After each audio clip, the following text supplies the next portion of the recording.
I'm joined by former Governor Howard Dean and historian Michael Beschloss.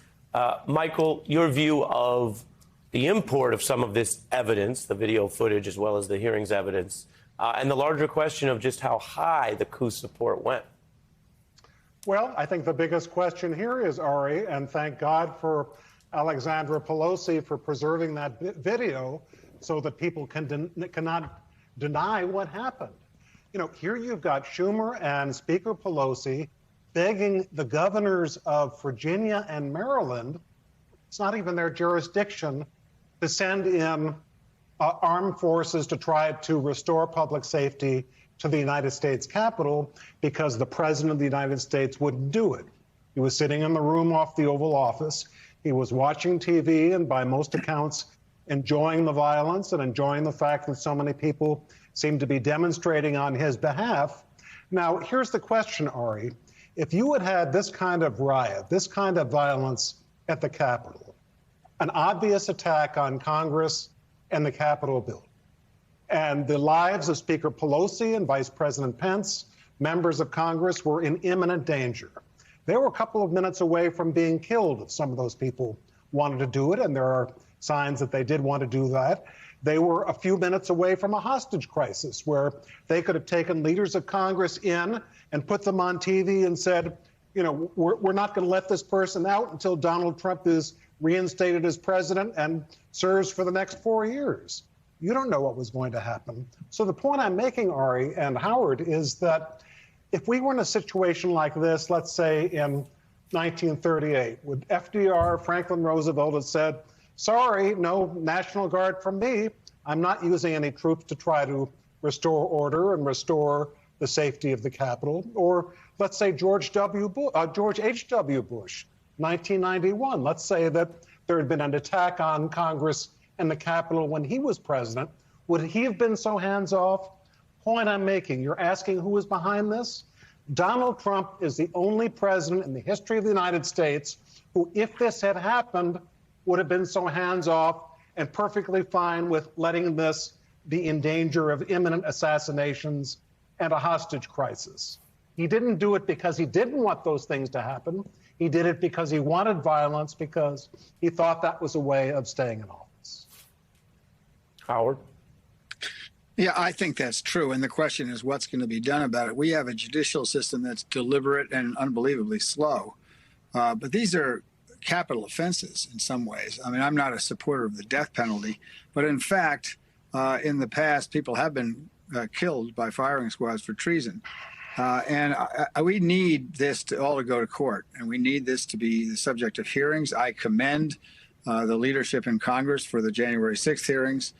Certainly in my lifetime, and I've lived through the 1968 assassinations and the fixed conventions and the burning of 99 cities after King was assassinated. This is far more dangerous to the country. And if we don't pursue it, we'll pay with the forfeiture of our democracy. So it's very, very important this be done deliberately, carefully, but full speed ahead.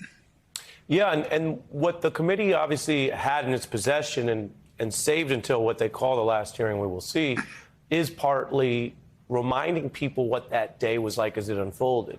You know, Mr. Beschloss refers to the possibilities and the hypotheticals because there's a terror there, Howard, that you see who's cool under pressure and who's still being political. I mentioned Attorney General Rosen BSing his way through the call in the middle of a national security crisis. I mean, using all the words you expect from a politician about, I'm on it, we'll see, but never actually saying anything when Chuck Schumer, in his role as the Senate leader, not a candidate, not an opposition party or whatever, no, is saying, you got to start making arrests because, well, these go ahead. These are all pieces that need to be investigated. I think the Secret Service needs to be decapitated. If you can get rid of a couple of crucial days of texts from the Secret Service, then heads need to roll at the Secret Service. People need to be fired for that. And agents need to be, not just the chief of staff or the chief of the Secret Service.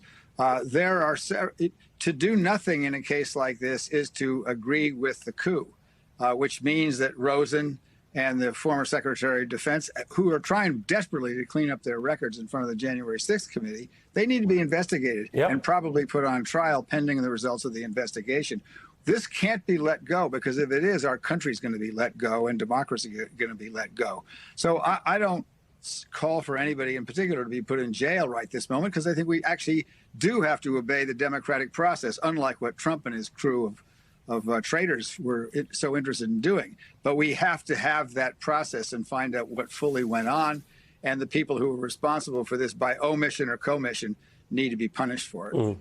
And Michael, that goes to the deeper point across history, not only this country's, but in general. I mean, I had a political science professor who said the simplest form of power is always through the people who have the arms and the best control of violence.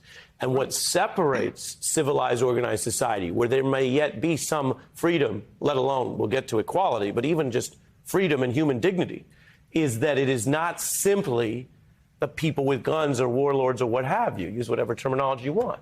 And so the fact that both you and Howard are zeroing in on the fact that the violence is what was working that day, others seemed afraid of it. The losing president who might run again was directly behind it. And the Secret Service, who use guns under the color of law, have not exactly comported themselves in a manner that has given people confidence. How much do we have to worry at a historical level, in your view, Michael, about sliding into a place where it is just warlords and tyrants with the violence as the manner of rule? We were almost there on the 6th of January. That's how close we came.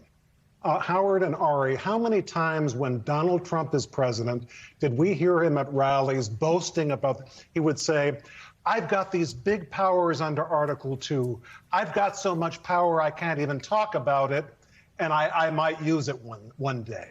That's what he wanted. He wanted that to lead to this so that he could do something like, we're just imagining this, but declare martial law.